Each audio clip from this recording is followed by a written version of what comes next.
നിങ്ങൾ ഇതിനെ ശക്തമായി എതിർക്കുകയാണ് ചെയ്ത്. ശക്തമായി എതിർത്തോ? ശക്തമായി എതിർത്ത് ഇത്രയും പെണ്ണുപിടിയന്മാരെ പിടിച്ച് ഈ പ്രസ്ഥാനത്തിന്റെ നേതൃത്വത്തിൽ വെച്ച് ഞങ്ങൾ സഹിക്കണോ? ഞങ്ങൾ സ്ത്രീകൾ ഈ പ്രസ്ഥാനത്തില്ല.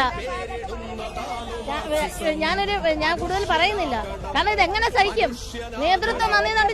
ഞങ്ങൾ ആവുന്നത്ര തെളിവുകൾ കൊടുത്ത് ഇവിടുത്തെ മോശം ഇത് NSന്റെ നാടാണ്, ഇത് CPM ആണ്.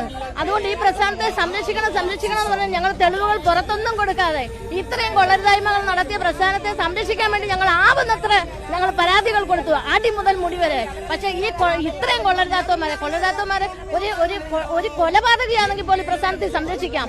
അതിലും മോശപ്പെട്ട CPM എന്ന ഭരണഘടനയ്ക്ക് അനുയോജ്യമല്ലാത്ത പ്രവർത്തനം ചെയ്യുന്ന ഇവരെ പോലുള്ളവരെ നേതൃത്വത്തിൽ കൊണ്ടുവന്ന ഞങ്ങളാരും അനുസരിക്കത്തില്ല. ഞങ്ങൾ കുഞ്ഞുനാൾ മുതൽ SFIയിലൂടെ വന്ന വനിതകളായത്. നേർവഴിക്കു നാം കൊടുത്ത പേരതാണു മാർക്സിസം. ആ നേർവഴിക്കു നാം കൊടുത്ത പേരതാണു മാർക്സിസം.